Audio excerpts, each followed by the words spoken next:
Hello everybody, this is a lesson from Miss Duckworth's classroom and this is paper 1 practice. This is for the IBDP English A language and literature course. So just to remind you of what you need to do on paper 1. So it's a guided analysis or a text of a text or a texts. It depends on if you are standard level or higher level. Each text that you are given is accompanied by a guided question, and the expectation is that you use this guided question. You don't have to, but it's probably a good idea if you do. It's probably going to be much easier for you to have this as your focus, as it gives you direction as you're looking at your text. For standard level, you just choose, you have the option, you could choose one of the texts and you've got 1 hour and 15 minutes, it's out of 20. For higher level, you don't have a choice, you just must cover both texts. So it's the same percentage of the overall qualification, and you get 2 hours and 50 minutes and it's 40 marks. So it's 20 marks for each text. So remember that paper 1 is 2 unseen non-literary passages. So something that we haven't studied in lesson, it will be something that the exam board chooses, and you must just write a guided analysis of one of these, which is why in lesson you do preparation in terms of one-off non-literary text types, and also anything that you do on a non-literary body of work can also help you with this. So you must consider the technical and formal aspects of the passages. So think about what kind of text it is, what's the text type, what features would you find in that particular text type. There'll be either full, complete pieces or there'll be extracts from longer pieces. So as this is the guidance from IB, although it's not compulsory to answer the guiding question that they give you, you should be aware that it's expected that the analysis will be focused on a particular aspect of the text. So like I said, it's probably easier to use the guided question because it helps you to just have your own direction rather than having to think of another aspect that you want to talk about. So these are the possible text types. Today we're going to be looking at cartoon/comic strip. So this is your marking criteria. So if you have a look, we have criterion A, understanding and interpretation, criterion B, analysis and evaluation, criterion C, focus and organisation, criterion D is language. So these first 2 are all about the text, and these second 2 are all about the way in which you express yourself and the way in which you convey your ideas about the text. So we'll just go to the middle, just have a look at what the middle bands are. So for understanding and interpretation, you demonstrate an understanding of the actual meaning, the literal meaning. And then there is some interpretation of the implications. So what do you see? What is shown to you? But then what are the implications? What meaning can you infer? References to text are generally relevant and mostly support the candidate's ideas. So that just means that every reference from the text that you make, every quotation that you use, or every reference to maybe a presentational feature is relevant to the point that you are making. And this is generally and mostly. So this is just, it's not all the time, it's some of the time. So to get your higher marks, just make sure that every quotation or every reference to the text you make is relevant. For your analysis and evaluation, the response demonstrates a generally appropriate analysis of textual features and or writer's choices with occasional insights. So you must name the devices, the techniques, or the features that you see, and then you must talk about why. Why have they been used? What do they show? And this is the same as whatever you do for paper 1, so paper 2, which is your literary texts, but it's also exactly the same as what you do for your IO. You always comment on authorial method, you always comment on the choices that have been made. Focus on organisation. So your analysis is adequately organised, it's in a coherent manner, and there is some focus on the question. So in this lesson, I will talk to you about planning out your ideas so they are coherent and they are organised, and also how to maybe link your ideas as you progress through your essay. For criterion D, the language that you use is clear, it's carefully chosen. Your grammar, vocabulary, sentence construction should be accurate, definitely at this stage. If there are any errors that you think you make on multiple different occasions, then that is something that you need to address. You need to go away, you need to maybe revise how you use sentences or punctuation. Register and style are mostly appropriate to the task, so that the tone in which you write in are appropriate to the task. Okay, so what should you consider for paper 1? So when you're approaching this paper, you should be thinking about the purpose, the audience, the text type, the mood that's conveyed, the ideas and the meaning within the text, and the different devices. So this links back to your criterion B. So what are the choices? What are the methods? What are the devices, and why have they been used? So it may be helpful for you to remind PATMID, so this will help you in terms of just remembering what you need to be looking for. And your devices could be several different kinds of devices depending on the text type, which is why I aim to go through as many different text types as possible, just so that you can understand which features each displays. But we're really looking for language devices and presentational devices. And like I just said, devices that are appropriate to text type. Also consider how the text is structured and organised and why. What's at the beginning, what's in the middle, what's at the end. Doesn't matter what kind of text it is, or what information are you given first, or when does an image appear, for example. The style that it's written in, the tone. So what tone is created, and what mood is the writer trying to put you in? How is that created? Is it through language? Is it through visuals? Is it through colour? Which ideas or issues are raised? So what's the reason for this text to have been created? What ideas are being reflected through the language, or through the images, or through the colour? Are there any social issues that are raised? How is meaning created? So which devices help to create meaning? How do the devices reinforce the purpose of the text, why it was created? And always try and analyse connotations and denotations. So remember, a denotation is literal, it's what you see, and the connotation is what's implied. Okay, so here are just my suggestions for steps for you in terms of when you're in the exam, but it's always good to just practice this every time we do an example of paper 1. At the moment, the timing for this is just for standard level. Don't worry if you are doing higher level. Everything else is exactly the same. The skills that you use, the way in which you write your answer, it's the same. The only difference is that for higher level, you'll be doing 2 texts rather than 1. Your timing will be slightly different for higher level because you don't have double the time, you just have 1 hour extra. So if you were to have double the time, you would have an additional 15 minutes, but you don't. So you would have to maybe take some minutes away from the initial planning stages up here. But for now, we'll just work on this premise. And once you get used to it, then we can introduce the higher level. So your steps are, first of all, obviously read the question and try and underline the keywords or think about what the question is asking you to do. And then read through the text for the first time. Definitely make some notes on what it's about or what happens, what is suggested, what the ideas are. And then just identify the PATMID. So just write that down on the extract and just put little notes around that. Altogether, that should take you roughly around 5 minutes, maybe a little bit longer depending on what kind of text it is, maybe a little bit less depending on what kind of text it is. And then step 3, so have some highlighters, some different coloured pens with you. Use your highlighter or pens to identify anything that you think could be relevant to your answer or that may help you in developing your answer. You're looking for different devices and techniques that you can maybe analyse later on that you can attach to your point. So you're looking for anything that stands out, anything that's interesting. Remember, whichever points you make, you must be linking them to a device. If you don't do that, then you won't be gaining enough marks for criterion B. So you want to be trying to name them and identify them as you go through. Once you've done this, then you should be making notes around your highlighting. So think about the tone that's created. You can also think about the structure, but also think about which devices are used, why they're used, and what the effect is. All of that should roughly take you 15 minutes. Then you want to spend about 5 minutes planning your answer. This does help you with the structure of your essay.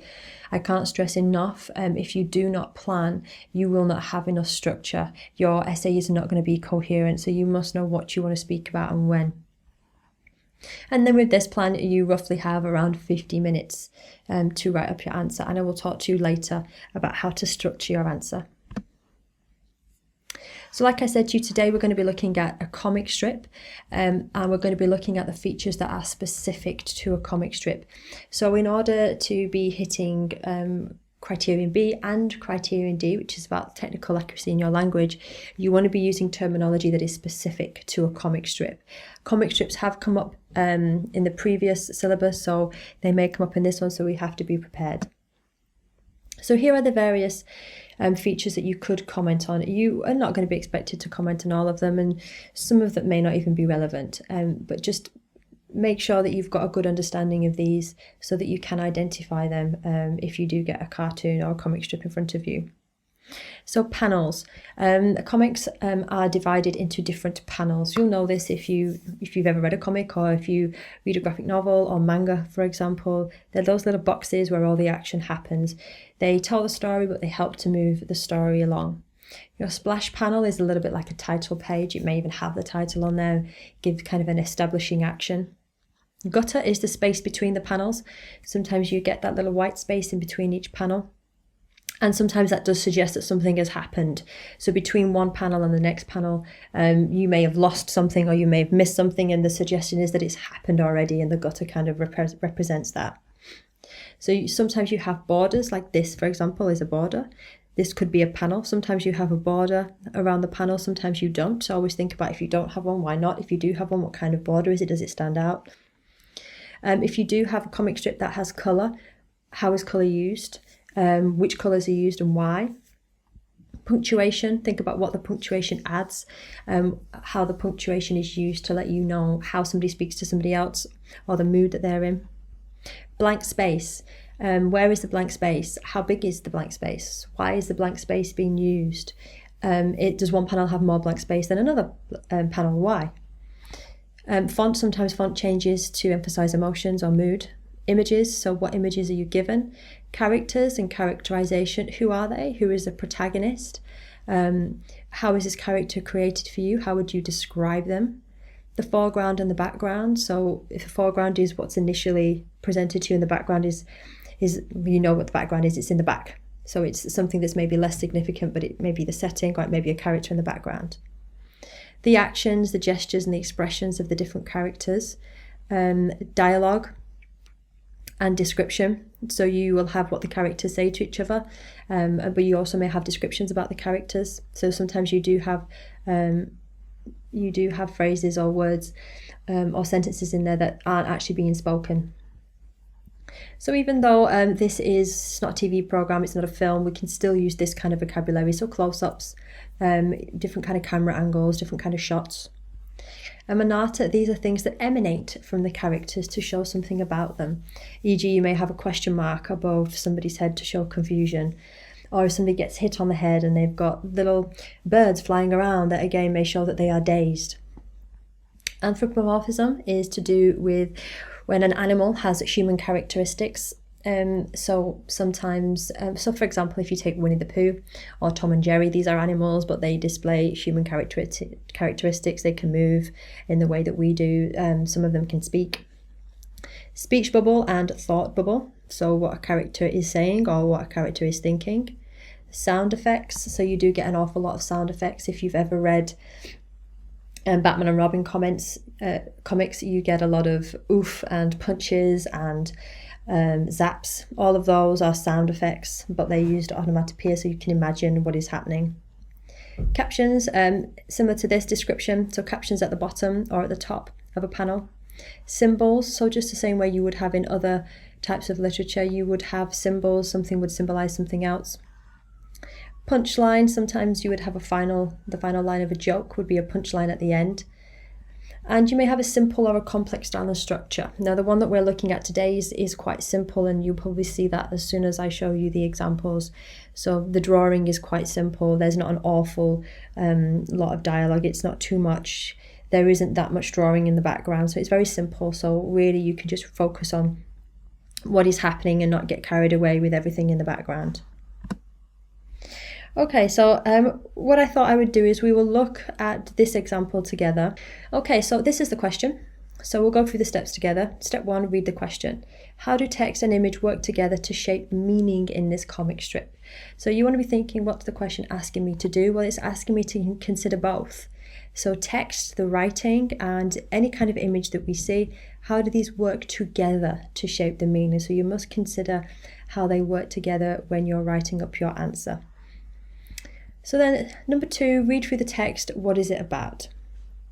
So what I would like you to do is just pause the video right now and just give yourself a couple of minutes to just read through so you can see what happens in this comic strip, so that when I start to talk about it, you understand and you can follow what I'm saying. Okay, so hopefully you did pause the video and you now have read through it. It probably didn't take you more than a minute. So first of all, we want to think about what's it about. So it's a school setting. We have a teacher-pupil interaction. And what we do see is this intelligent, precocious pupil who eventually here is outsmarted by his teacher. And then we want to identify as much of the PATMID as we can. So you have to draw upon your own knowledge of the different text types. So this is a comic strip. And in order to help you to understand the purpose, you think to yourself, well, I know what a comic is. Why are they created? What's the purpose of them? And it's really to entertain. Sometimes you may get a text type and the purpose is to persuade or to inform or to advise, but do draw upon your own knowledge of these different text types. If it's a speech, think about what you know about a speech. If it's a brochure, what do you know? If it's an advert, what do you already know? So don't approach all of these as brand new. You do have your own knowledge of all of these different text types. You have some knowledge that you can bring to the exam that helps you. So the purpose is to entertain. Cartoon strips usually are part of a newspaper. They offer this kind of light-hearted break from the more serious issues that people are reading about. So then we know that the audience is going to be adults. Even if you weren't sure about this, if you read it, you would be able to understand that even though we do have a child in there, it's for adults. If you look at the language and if you look at the ideas that are expressed, these aren't ideas or language that the children really would enjoy or even understand. The mood is quite light-hearted. Again, it's a comic strip. Comics are quite light-hearted. Even if the content is serious, even if it's like a political cartoon, there is that light-hearted element to it. The ideas, the meaning, the content. So it's about education. It's also kind of can link to current affairs because education is something that's always relevant. And we can also link it to social issues because, again, it is education and it's about children. So for your devices, it's difficult to list them all in one go. So I suggest that you do part of the PATMID first and then you spend a little bit more time looking at the devices. I've just written annotated here because I have annotated it and I will show you that now. So this is my D of PATMID. These are my devices. Now, all I did is I just looked at each panel one by one and just thought to myself, what do I see? Okay, and these questions will really help you. So what do I see here and how do I know? How is it shown to me? And this is your steps 3 and 4, which where with your highlighter, you go through, you identify anything relevant, and then you start to name the devices. So I didn't highlight, but you can definitely highlight. I didn't highlight because I didn't want to ruin this so you couldn't see what I was doing. But I can explain my notes to you. So I initially started off with, okay, I see 4 panels. So I want to use the vocabulary of a comic strip. So there are 4 panels, okay? It's not so long. And then I'll go back to the beginning and think, right, okay, this is the start. This is the establishing shot. What do I see? I see 2 characters. But how are these characters shown to me? Don't forget these questions. These characters are shown to me through a contrast. Look at this contrast you have. We have the size. The teacher is much bigger, occupies much more space. And what is the effect? Well, it shows hierarchy to me. And again, I already know a lot about, and as do you, and as does everybody, knows a lot about the school environment. We know what we expect. We expect the teacher to be in charge, and we expect the pupils to be in this subservient kind of position where they're just receiving information. That is what we expect. So we've got a contrast in size, but also hierarchy. We can tell that she's in control because she's looking down at him. She stood up. She occupies most of the space. She's holding a ruler in her hand, like an instrument of instruction. And I also know that I have a school setting. We have the ruler, we have the teacher, we have the desk, we have the pupil. Then I move to the second one and I think, right, what do I see? What is shown? So it's a borderless panel. That may be significant. So maybe something significant is happening to the story here. So why is this particular panel borderless? So our attention is immediately drawn to it. So what I see is a close-up on Calvin and I notice his facial expressions. This is something that if I chose this later on, I would develop in more detail. So I would describe what I see in his facial expression. Think about his action. He's got his fist raised in the air. He's actually out of his chair. He's stood up. He's using the table to balance himself. And then I've got the speech. So if you think about the question, how do text and image work together? This is what we're doing here. We're looking at the image and then we're thinking about what he's saying. The speech here is enthusiastic. He uses lots of repetition, rhetorical questions and exclamatory sentences. And then you think about what this shows us about Calvin. He's actually no longer this subservient, in this subservient position that we see here in terms of the hierarchy. He occupies most of the panel here, and his speech occupies a lot of the panel to signify that it's important. And then we move on to the third panel, and now we have this authoritative action from the teacher, and her speech is now more assertive. And if you notice what's happened to Calvin, we look at his speech here and then here, oh, this is his only response. So the power and the hierarchy and the control has now gone back to the teacher. And you could say this is kind of the climax here, because as a reader we're built up here. So he delivers this enthusiastic speech and we wonder what's going to happen, and then she just takes back control. And then the ending. Beginning and endings are always really important. And look at the huge contrast between this enthusiastic young boy here and his kind of this grumpy face, like a petulant child, doesn't hear what he wants to hear, so he's like, forget it then. So we have lots of different contrasts throughout, and we end with Calvin being alone, but it's different to the first time we saw Calvin alone. His facial expression is different, there's much less speech, and it's like he's resigned, there's a change in his tone. He no longer is enthusiastic about learning about what he can get from his life and what education can do for him. So you should have enough time to just quickly make these notes around whichever text it is. You may have a text that's mostly just writing, and then obviously the question would be much different. But if you do get a comic strip, then just try and go through panel by panel and think about what you see. You don't have to analyse every panel. And as you'll see later on in my plan, I haven't decided to just go through and analyse panel by panel. I've just got clear points that I wanted to talk about. Okay, so once you have annotated, then you will decide on your plan. And it's a good idea to just look back at your annotation and just think about what ideas come out of this. What points do I want to make in my essay? And having that annotation is really, really helpful in helping you make those decisions. So the plan that I've decided on is in 50 minutes, I think I can probably do 3 points, including an introduction and a conclusion. You may be able to write more, you may not. Again, you won't really know this yet because you have to keep practicing, you have to keep timing yourself. So this is my plan. I have 3 points. My first is contrast between Calvin and teacher. Number 2, changing Calvin from panel 1 to panel 4.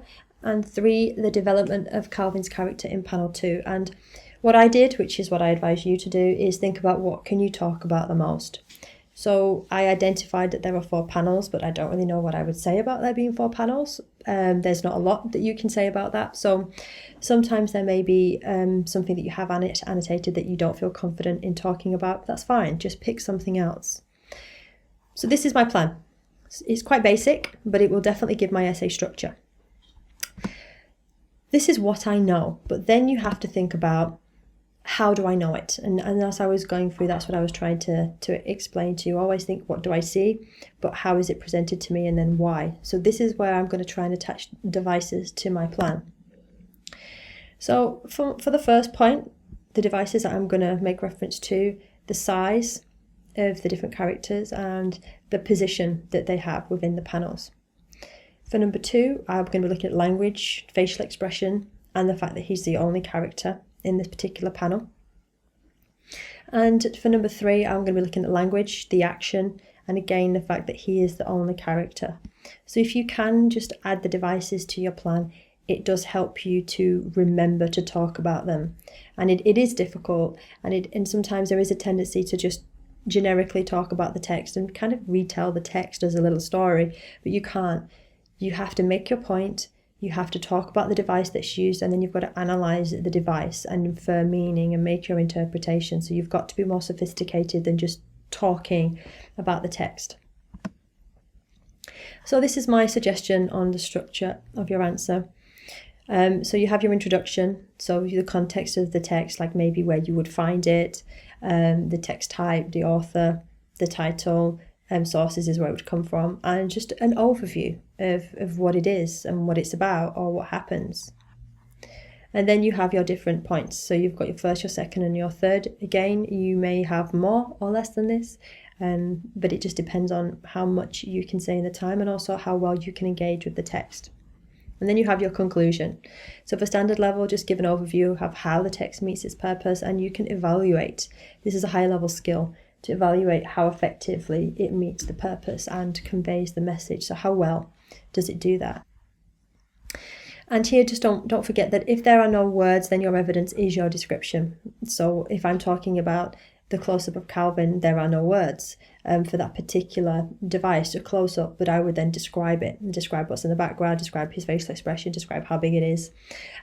So the description is then your evidence, and we have done work on this before.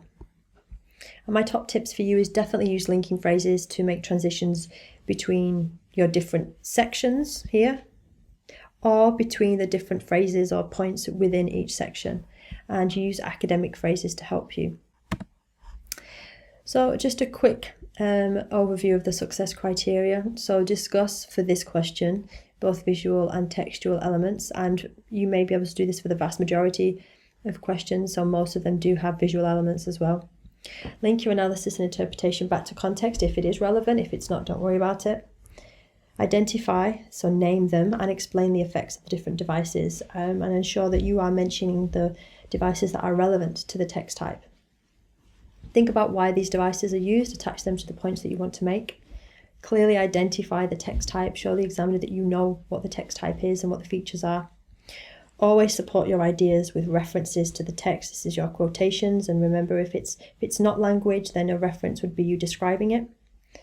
Write in a formal academic register that is appropriate. So vary your vocabulary, be sophisticated, vary your sentence structure, and use a question to guide your argument or thesis. So remember, just like every other essay that we do, what is it that you're trying to show? What is it that you're trying to prove? What is it that you understand about this particular text?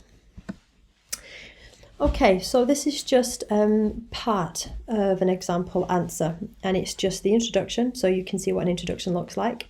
And it's the first point in response to the question.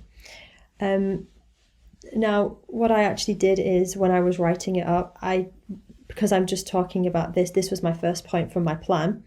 I wanted to talk about the two different characters and the contrast. I just had this next to me. Now, obviously, I'm not in an exam situation. I don't have this piece of paper in front of me. I'm on the computer, but this is exactly what will help you. Have it right next to you. You'll have your annotations on it. Keep going back and having a look at it to help you develop what you want to say. So I'm going to just read through this, and I'll talk to you about what it does well, and hopefully you'll be able to see how you can also structure your own answer. Obviously, there are 2 more points and a conclusion that aren't here, but this is just the start of a model answer, just so you can have a good idea. So think about how the whole thing begins. The cartoonist Watterson uses only 4 panels in this short comic strip to tell the story. Now, we've used his name, and we've also said what text type it is, and we've given a little bit of information. So already we're showing the examiner that we know what it is. This type of comic strip would usually appear in newspapers, and its purpose is to entertain and provide a break whilst reading through more serious matter. Again, we understand the context of this, we understand the text type. This particular comic strip introduces 2 characters in the first panel. So here we're going into a little bit about what it's about and what we see. The establishing shot sets the scene as being in a school environment and immediately introduces the idea of hierarchy, as the teacher is larger than the protagonist, Calvin, and takes up more of the space in the panel. The comic strip tackles the subject of education in a humorous way and exposes the immature and naive views of Calvin when faced with his teacher's reprimand in panel 3. So here we've got an overview. So these aren't my points, this isn't me analysing, this is just me describing back to the examiner what I have understood about what this is and what it's about. It could be argued that this panel acts as a climax, as it quenches the enthusiasm of Calvin, and by panel 4 he is no longer assertive and confident, and instead has been reduced to a petulant child who appears to be sulking. Again, I'm showing my understanding of how this particular story progresses. In the end, the joke is on Calvin, as he realises that in order to achieve all that he wants in life, he must work for it, which is not an attractive prospect to him at such an early stage in his life. By the end of the comic strip, an adult reader, so here I'm going back to the audience, would not only laugh at the change in Calvin's attitude, but also may find light relief in the knowledge that this attitude is one that can be seen in many different sectors, not just education. So really here I'm commenting on the meaning of this text and the different ideas that are being expressed, and also the effect that it has on the reader. So this is just, it's like a summary. That's all I've done. I've just basically summarized it and shown the examiner that I understand the tone, I understand the style. So this is the first point. Now notice again, I want to start with the name of the writer. Waterson begins by creating a clear contrast between the two characters, Calvin and his teacher. This is my point. This is it. So just have a topic sentence, have a clear point to begin your paragraph, and then you can start to talk about your evidence, and then you can start to analyze. So at first, I don't have the language, I'm not talking about this, I'm talking about the drawings here. So I'm going to have to describe it. We can immediately sense the authority and power. This shows my understanding. In panel 1, as the teacher occupies more space than Calvin and she's looking down on him. This is my reference, but it's a descriptive reference, it's not a quotation. This initial expectation that the teacher is in charge is undermined by Calvin's assertive response to her question. You have a question, Calvin. So I've included language here because remember the question. So it's how does image and text work together to shape meaning. So I'm going to talk about the effect. Humour is created here because the reader does not expect the question that Calvin subsequently asks. This is due to the fact that the question is not only irrelevant to whichever lesson he's engaged in, but also because his question could be perceived as impolite in the face of an older authority figure. All of this these are my interpretations. So none of this is said or shown. These are my interpretations of what is happening because I understand a classroom setting, as does everybody. So just use the knowledge that you already have, the contextual knowledge you have in your head. In addition, so now think about how I am expanding upon what I've already said. So think about your linking phrases. In addition, the fact that Calvin is clearly very young, evidenced by his size and short spiky hair, this is my evidence, further increases the humour as he has now unexpectedly taken charge of the conversation. So here I'm linking back to the purpose. In addition, his question is far too sophisticated for a child of his age, and the language used is extremely formal. Furthermore, the tone created by the phrase, "What assurances do I have?" is quite demanding and definitely not in keeping with our expectations of a student-teacher interaction. By using adult diction, so here I'm now talking about a language device, by using adult diction coming from a child, Waterson skillfully creates an imbalance in the relationship and disrupts our expectations as readers. So this is also an example of an academic phrase, showing my opinion. He skillfully creates. So we have a lot in this paragraph in terms of effect on the reader, a lot of links back to the purpose, and that's very, very important. Everything that is used by a writer or an author is because of the purpose. If they're trying to make you laugh, everything is linked back to that. If they're trying to persuade you, everything is linked back to that. So this is just an example, and obviously the essay would hopefully continue in a similar way in order to gain the most marks possible. So do just pause the video if you want to read back through it again by yourself and just think about what's mentioned in each paragraph, what kind of phrases are used, and you can even just make yourself a little checklist on how to be successful in each different paragraph. Thank you for taking part in this lesson. I really hope that it's helped you in terms of how you respond to a paper 1 text if it's a comic strip. And please do look out for the next lesson, which again is on paper 1, and it's looking at how you analyse a magazine article. Thank you very much. Goodbye.